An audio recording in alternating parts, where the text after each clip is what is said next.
Hello বন্ধুরা, নমস্কার। বাংলার ইনভেস্টর ইউটিউব চ্যানেলে আমি আপনাদের সকলকে অনেক অনেক স্বাগত জানাই। যদি আপনি প্রথমবার ভিজিট করে থাকেন তবে অবশ্যই চ্যানেলটি সাবস্ক্রাইব করে নেবেন এবং একই সাথে সাথে বেল আইকনেও ক্লিক করে অল অপশনটি বেঁচে রাখবেন, যাতে যখনই আমি নতুন কোনো ভিডিও আপলোড করি আপনারা সময় মতো তার নোটিফিকেশন পেয়ে যান। তো চলুন বন্ধুরা, এবার এই ভিডিওটি শুরু করা যাক। তো ঠিক আছে বন্ধুরা, এখন আমরা এই ভিডিওতে খুবই গুরুত্বপূর্ণ একটা বিষয় নিয়ে কথা বলতে চলেছি। দেখুন, শেয়ার বাজারের কথা যদি বলি, ঠিক আছে, প্রত্যেকেই এখানে টাকা রোজগার করতে এসেছে, কিন্তু আমি যদি আমার ভিডিওগুলোর কথা বলি, আপনারা সবাই জানেন যে আমরা বিনিয়োগকারী বা বলতে পারেন দীর্ঘমেয়াদী যে বিনিয়োগকারীরা রয়েছেন, সেই হিসাবেই সর্বদাই এই ইনভেস্টমেন্ট সংক্রান্ত বিষয়গুলি সামনে আনার চেষ্টা করি। তাই যদি আপনি একজন লং টার্ম ইনভেস্টর হন তবে কিছু ভালো জিনিস অবশ্যই শিখতে পারবেন। বন্ধুরা, আপনারা সকলেই জানেন যে প্রত্যেক বিনিয়োগকারী একটি জিনিস খুঁজতে বেরিয়েছেন, যে কিভাবে মাল্টিব্যাগার কোম্পানি খুঁজে পাওয়া যায়। আর এই বিষয়ে আমি এরই মধ্যে অনেক ভিডিও বানিয়েছি, কিন্তু এগুলো ছাড়াও অনেক রকমের প্রশ্ন এখানে আসে। অন্য রকমের প্রশ্ন মানে কি, শেয়ার কেনার কথা যদি বলি, যে শেয়ারগুলো খুবই ভালো রিটার্ন দেয়, তো আসলে এমন কোনো কৌশল আছে যার সাহায্যে আমরা সহজে এই রকম ভালো রিটার্ন তৈরি করতে পারি, সহজে ভালো টাকা বানাতে পারি? সেই বিষয়টি নিয়েই এই ভিডিওতে আলোচনা হতে চলেছে। তো দুটি পয়েন্ট মানে কি, যদি আপনাকে কোনো শেয়ার কিনতে হয় তবে এই দুটি পয়েন্ট সবার প্রথমে আপনাদের মাথায় রাখতে হবে। কারণ যদি দেখেন তবে 80% লড়াই আপনারা কিন্তু এখানেই জিতে যাবেন। হ্যাঁ, এই দুটো পয়েন্ট যদি আপনারা সঠিকভাবে বোঝেন তবে আবারও বলতে চাইবো, যদি আপনারা এখনো এটা ভাবছেন যে বাচ্চাদের মতো কেউ হয়তো শর্টকাট বলে দেবে বা এমন কোনো ওষুধ গিলে খাইয়ে দেবে, তবে ভাই এই ভিডিওটি এখানেই স্কিপ করতে পারেন। এই শেয়ার মার্কেট কিন্তু এতটা সহজ নয়, কিন্তু খুব কঠিনও নয়। আপনাকে সঠিকভাবে বিষয়গুলো বুঝতে হবে এবং একটু চেষ্টাও করতে হবে। একবার চেষ্টা করতে হবে মানে কি, মানে ধরুন সাইকেলের মতোই, প্রথম দিকে অনেক চেষ্টা করতে হয়, তাই তো ভাই 3-4 বার তো পড়েও যান, কিন্তু একবার শিখে গেলে ভাই সেটা সারা জীবনের জন্য শিখে যাওয়া হয়ে যায়। তারপরে সাঁতার কাটার কথাই বলুন, তারপর ড্রাইভিং এর কথাই বলুন, সবকিছুই কিন্তু প্রথম দিকে একটু শক্ত মনে হয়, যে মনে হয় আরে বাবা কোথায় আটকে গেলাম, কিন্তু একবার সেই জিনিসগুলো শিখে গেলে ভাই সারা জীবন পর্যন্ত সেই জিনিসগুলো কাজে লেগে যায়। তাই প্রথম দিকে আপনাকে একটু কষ্ট করতে হবে, সেই অনুযায়ী আপনারা একটু মানসিকভাবে প্রস্তুত থাকবেন। তো এই দুটি পয়েন্ট বন্ধুরা এমন যে এগুলো আপনাকে ভালো শেয়ার বাছাই করার ক্ষেত্রে অনেক সাহায্য করবে এবং আপনার ভালো রিটার্নও তৈরি হবে, বড় টাকাও তৈরি হতে পারে যদি আপনি লং টার্মে ইনভেস্ট করে বসেন। তো দুটি পয়েন্টের কথা বলবো, তো পয়েন্ট নাম্বার 1 দিয়ে শুরু করছি। মানে কি, এটাও আমি দেখতে পেয়েছি যে কমপক্ষে 100-র বেশি কমেন্ট এখানে এসেছে, স্যার যদি আপনি শেয়ার কিনতে যান তবে আপনার প্রথম ধাপ কি হয়? তো প্রথম ধাপ আমি কতবারই বলেছি এবং 1000 বার কিন্তু সেই একই জিনিস বলবো ভাই। আমার প্রথম ধাপ সবসময় থাকে ভাই, যে কোন সেক্টর। হ্যাঁ, শেয়ার মার্কেটে তো ভাই এই সেক্টরই সবচেয়ে গুরুত্বপূর্ণ জিনিস ভাই। এখন সেক্টরই বলুন বা এর অন্য নাম বিজনেসই বলুন, এই জিনিসটা আমার মতে সবচেয়ে মূল্যবান জিনিস।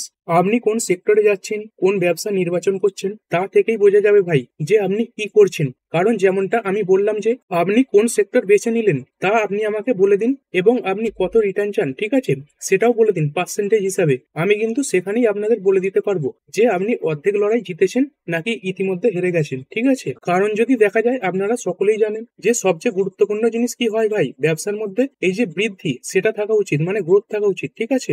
যদি আপনি একেবারে এই সাধারণ গ্রোথের ব্যবসা বেছে নেন যা 10% বা 12% হারে চলে, তবে ভাই আপনি সেখান থেকে যদি 100%, 150% রিটার্নের আশা করেন, সেটা কিন্তু মিলবে না। আপনার যে রিটার্ন, সেটা কিন্তু আপনার বিজনেসের রিটার্ন অনুযায়ী হবে। তবে এটাও কিন্তু খারাপ জিনিস নয়, তবে আপনার একটা লক্ষ্য থাকে যে আমাকে এত পার্সেন্ট রিটার্ন তৈরি করতে হবে। এখন প্রত্যেকেই এটাই ভাববে যে ভাই এত কম রিটার্ন কেন, তাহলে একটু বেশি রিটার্নের দিকে যেতে হবে। তো বেশি রিটার্ন মানে কি, তখনই কিন্তু বেশি ঝুঁকির জিনিসটাও সামনে চলে আসে, ঠিক আছে। কারণ যত বেশি রিস্ক তত বেশি রিটার্ন হওয়ার সম্ভাবনাও কিন্তু থাকে। তো এগুলো বলার উদ্দেশ্য কি, যে সবচেয়ে গুরুত্বপূর্ণ জিনিস এটাই হয় বন্ধুরা, যে একটি মজবুত ব্যবসা, মজবুত সেক্টর আপনাকে নির্বাচন করতে হবে।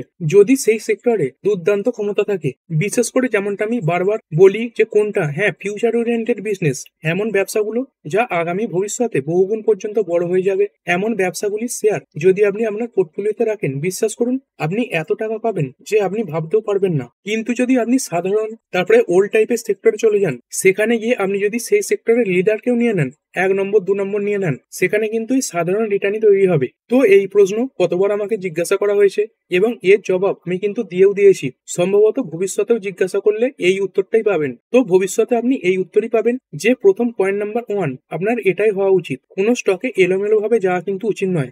আগে দেখুন যে আপনি কোন ব্যবসার উপরে বাজি লাগাতে চান, ঠিক আছে, সেই হিসাবে যাওয়া উচিত। যদি ধরুন সেলফোনের কথা বলি, যদি আমি আপনাকে কোনো কিপ্যাডওয়ালা ফোন দিই, ঠিক আছে, কিপ্যাডওয়ালা, আপনি কি নেবেন? আপনি কিন্তু সেটা কিনবেন না। আপনি বলবেন, আরে কোথাকার কিপ্যাডের কথা বলেন, এটা তো টাচ স্ক্রিনের যুগ। আপনি বুঝতে পারছেন এখানে? তো এই রকম জিনিস এখানে থাকে বন্ধুরা।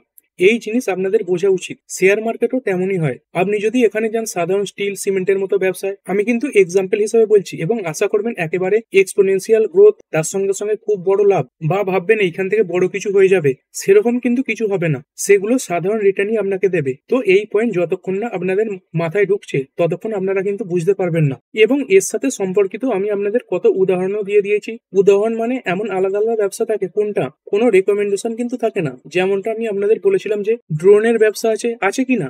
ড্রোন ছিল কি আগে? 5 বছর আগে, 10 বছর আগে ছিল, তবে কিন্তু সেগুলো নামমাত্র ছিল। এখন দেখুন এই ড্রোনের ব্যবসা, সেগুলো কিরকম দুর্দান্ত হারে বাড়ছে, এবং সেই জন্যই এই ড্রোন সেক্টরে কাজ করা কোম্পানিগুলো ভালো পারফর্ম করছে। তো এসব জায়গায় আমরা কেন ভালো রিটার্ন পেয়ে যাই? কারণ আমরা ভালো সেক্টর আগে ভাগেই ধরে নিতে পারি। কোনো সেক্টরে যদি দেখা যায় যে আগামী সময়ে চাহিদা তৈরি হতে চলেছে, যেমনটা আমি একটি গল্প আপনাদের বলেছিলাম, গল্প মানে কাহিনী বলেছিলাম, যে এক সময় এমন আসতে চলেছে যে জন্মদিনের পরে মানে বলতো না ছেলে তার বাবার কাছে চাইতো যে একটা সাইকেল কিনে দাও, বা আরো আলাদা আলাদা জিনিস চাইতো, মানে ক্রিকেটের ব্যাট দাও। একটা সময় এমনও আসবে যে ভাই ড্রোন দিয়ে দাও। আপনি বুঝতে পারছেন? এই রকম জিনিস আমরা এখানে দেখতে পেতে চলেছি। তো এই রকম জিনিস আপনার বুঝতে পারা উচিত। তারপরে আরো অনেক সেক্টর আছে। আপনারা আর্টিফিশিয়াল ইন্টেলিজেন্সের নাম শুনেছেন, ঠিক আছে? অনেক জিনিস আপনি পাবেন এখানে। সেমিকন্ডাক্টর আছে, তাছাড়া একই সাথে সাথে ইথানলের যদি কথা বলি, সেই রকম সেক্টর গুলো রয়েছে। তো অনেক বড় তালিকা, অনেক লম্বা চওড়া তালিকাও রয়েছে। মানে কি বন্ধুরা, এই রকম যে ফিউচার ওরিয়েন্টেড ব্যবসাগুলো রয়েছে, যেগুলোতে আমরা এক্সপোনেনশিয়াল গ্রোথ দেখতে পেতে পারি, এমন সেক্টরে যদি আপনি স্টাডি করে প্রবেশ করার চিন্তা করছেন, তবে আপনি সঠিক পথেই যাচ্ছেন। মানে আমি বলবো ভাই যে আপনি লড়াই কিন্তু অনেকটাই জিতে গেছেন। কিন্তু যদি আপনি একটি সাধারণ ব্যবসায় যাচ্ছেন, সেটা কিন্তু ভুল নয়, কিন্তু যদি আপনি সেখানে বেশি হাই রিটার্ন আশা করছেন, তবে সেটা কিন্তু ভুল। তো এই জিনিসগুলো আপনাদের সবার প্রথমে বিবেচনা করা কিন্তু খুব খুব গুরুত্বপূর্ণ। বন্ধুরা আবারও বলছি, সবার প্রথমে সেক্টর নির্বাচন করা, মানে সেই ব্যবসা নির্বাচন যদি আপনি সঠিকভাবে করে নিলেন, আপনি কিন্তু অর্ধেক লড়াই এখানেই জিতে গেলেন। তো হাই গ্রোথ আছে এরকম বিজনেস আপনাকে ধরতে হবে। বিশেষ করে যে ফিউচার ওরিয়েন্টেড বিজনেস গুলো রয়েছে, সেগুলোই কিন্তু এখানে আপনাকে সিলেক্ট করতে হবে। তো বেশ কয়েকটির ওপরে আমি তো বিস্তারিত ভিডিও বানিয়েছি, ঠিক আছে? সেই ভিডিও আপনারা চাইলে আরো একবার বানিয়ে দেবো। শুধু কমেন্ট সেকশনে ইয়েস লিখে জানাবেন। এগুলো এমন ব্যবসা আছে, ঠিক আছে, যেই ব্যবসাগুলোকে বারবার স্টাডি করতে হবে। এরপর যদি আমরা এখানে কথা বলি এগিয়ে যাব কোনটা, এরপরে দ্বিতীয় পয়েন্টে চলে আসবো। তো প্রথম পয়েন্ট তো আমরা দেখেছি, কি দেখেছি, যে আগে ভাই সেক্টর দেখবো। আচ্ছা, আমার এই ব্যবসা ভালো লাগছে, এখানে খুব কম লোক এখন ইনভেস্ট করছে, ভবিষ্যতে ব্যবসাটা দারুণ পারফর্ম করতে পারে, এই সেক্টরে 4-5টা কোম্পানি পরে রকেট হয়ে যেতে পারে। তো এইগুলো তো প্রথমে দেখতেই হবে। এবং তারপরে দ্বিতীয় গুরুত্বপূর্ণ যে জিনিস, সেটাকে কি দেখতে হবে? দেখুন, প্রত্যেক কোম্পানিতে আমরা যখনই যাই, এটা তো শেয়ার মার্কেট, তো আমাদের একটা ভয় থাকে। যে কোন ভয়টা ভাই? যে কোম্পানিটা ডুবে যাবে না তো? এটা তো একেবারেই সাধারণ বুদ্ধি, তাই না? প্রথমেই কিন্তু এটা মাথায় আসে যে কোম্পানিটা ভালো কি খারাপ,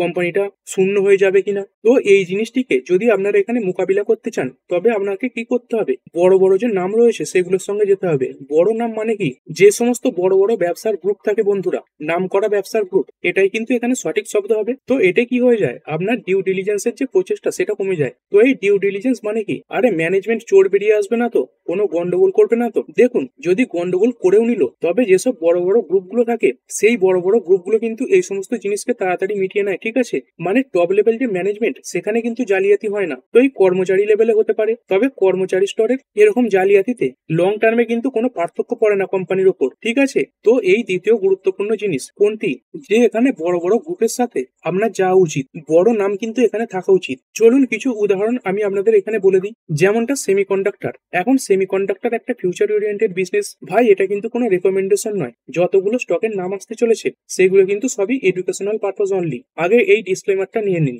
এখন এই সেমিকন্ডাক্টরের ব্যবসায় আমি আপনাকে কোন কোম্পানি স্টাডি করার জন্য বলতাম, এটা কিন্তু এখনো বলি এই যে সিজি পাওয়ার। কেন বলি? এই সিজি পাওয়ারের ক্ষেত্রে আমার কি কোনো আলাদা ভালোবাসা আছে? সেরকমটা কিন্তু নয়। তো এর পেছনে যে কারণ হলো, সেটা হলো যে এই কোম্পানি একটা বড় গ্রুপের সঙ্গে সম্পর্কিত। তো কোন গ্রুপের সঙ্গে সম্পর্কিত? এই মুরুগাপ্পা গ্রুপের সঙ্গে এই সিজি পাওয়ার সম্পর্ক রাখে। এই যে মুরুগাপ্পা গ্রুপ, এটা কিন্তু বেশ নামকরা একটা গ্রুপ, মানে বড় গ্রুপ বলতে পারেন। যারা এই সাউথ ইন্ডিয়ার দিকে থাকেন, তারা কিন্তু ভালোভাবেই জানেন যে কত বড় একটা কংগ্লোমেরেট এটা। এইখানে দেখতেই পাচ্ছেন তৈরি হয়েছে 1900 সালে, মানে 125 বছরের পুরনো একটা কোম্পানি বা গ্রুপ বলতে পারেন। যেরকম রিলায়েন্স, আদানি, তারপরে টাটা, এরকম পপুলার নাম আমরা দেখতে পেয়ে থাকি, সেরকম সেরকম এটাও কিন্তু একটা বড় গ্রুপ, এই জন্য বলি এটাকে স্টাডি করতে, কারণ এটা ফিউচার ওরিয়েন্টেড বিজনেসে আছে, তার সঙ্গে সঙ্গে রেপুটেড গ্রুপ থেকে বিলং করছে, সেরকম ভয়ও কিন্তু নেই। আবার বলছি এটা কিন্তু কোনো রেকমেন্ডেশন নয়। তারপর টিউব ইনভেস্টমেন্টের কথাও বলেছিলাম, এই টিউব ইনভেস্টমেন্টেও দেখা গেছে এখানেও এই মুরুগাপ্পা গ্রুপ এই কোম্পানির পেরেন্ট কোম্পানি, তো মুরুগাপ্পা গ্রুপের সঙ্গে সম্পর্ক আছে, তো এইটি এর পেছনের কারণ ছিল। এরপর যদি আমরা কথা বলি আর কোন ব্যবসা আমি আপনাকে এখনো ধরার জন্য বলি, হ্যাঁ এই ইলেকট্রিক ভেহিকেল। তো এই ইলেকট্রিক ভেহিকেলেও আমরা দেখেছিলাম যে টাটা গ্রুপ আছে ভাই, টাটা গ্রুপে যদি দেখা যায় তো টাটা মোটর আছে। কোনো পরিচয়ের প্রয়োজন কি এখানে আছে? কোনো ডিউ ডিলিজেন্সের প্রয়োজন কি এখানে আছে? একদমই না। এরপর ইলেকট্রিক ভেহিকেলের কথা যদি বলি, তো ইলেকট্রিক ভেহিকেল চার্জিং এর পরিকাঠামো আছে, তো তাতে যদি দেখা যায় এখানে টাটা পাওয়ার আছে, ঠিক আছে। তো এই হিসাবে জিনিসগুলোকে দেখতে হয়, এইগুলো কিন্তু এতটাই সহজ, এবং যতটা আমরা এখনো পর্যন্ত এইসব জিনিসগুলোকে স্টাডি করেছি আপনি দেখতেই পেয়েছেন এই সমস্ত কোম্পানিগুলো এই লং টার্মে মোটামুটি ভালো ফলাফলই কিন্তু আমাদের দেখিয়েছে। এরপর যদি আমরা কথা বলি এই বায়োফুয়েল বা ইথানলের কথা বলি, ইথানল ব্লেন্ডিং এর কথা বলি, বায়োফুয়েল এটাকেও কিন্তু সরকার ভালোভাবেই বুস্ট করছে। তো এই জিনিসটার কারণে কোন স্টক আমি আপনাকে স্টাডি করার জন্য বলেছিলাম, এই ইআইডি প্যাডি কেন দিয়েছিলাম, তো এই ইআইডি প্যাডিতে এমন কি বিশেষ জিনিস আছে? কিছুই না, সেই বড় গ্রুপের সাথে সম্পর্ক রাখে মুরুগাপ্পা গ্রুপ। এখন আবারও এই গ্রুপটির নাম আমরা এখানে দেখতে পাচ্ছি।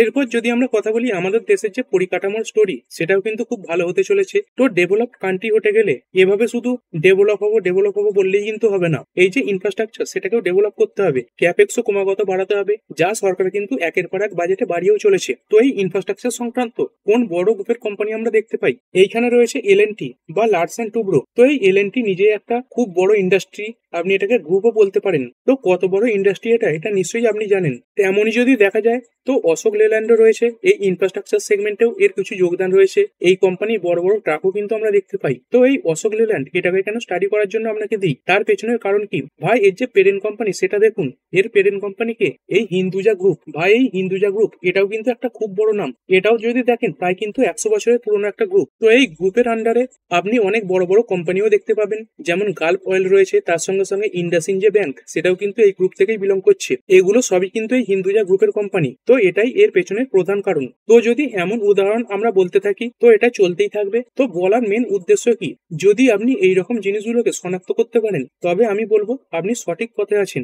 আর যদি আপনি এসব কিছুই না দেখেন তবে আপনি কিন্তু লড়াই ইতিমধ্যেই হেরে গেছেন, এখানে কিন্তু আপনার কোনো আর লাভই হবে না। এবং দ্বিতীয়, যদি আপনি প্রথমত ভালো সেক্টর বেছে নিলেন, ব্যবসা ভালো বেছে নিলেন যেটাতে বৃদ্ধি আছে এমন ব্যবসা বেছে নিলেন, তারপরে দ্বিতীয়ত আপনাকে এখানে কি করতে হবে, এখানে বড় নামওয়ালা যে গ্রুপ রয়েছে তাদের কোনো কোম্পানিকে বেছে নিতে হবে, যাতে আপনার একটা নিরাপত্তাও থাকবে এবং ভালো রিটার্নের সম্ভাবনাও কিন্তু এখানে বেড়ে যায়। মানে যেই রকম প্রশ্ন আপনি এখানে জিজ্ঞাসা করেছিলেন সেই হিসাবেই জবাব দেওয়ার চেষ্টা আমি করেছি। তো আমি আশা করি কিছু তো নতুন জিনিস আপনারা এখানে শেখার জন্য পেয়েছেন। তো আপনি চাইলে এই ভিডিওটিকে লাইক করতে পারেন, পাশাপাশি শেয়ারও করতে পারেন।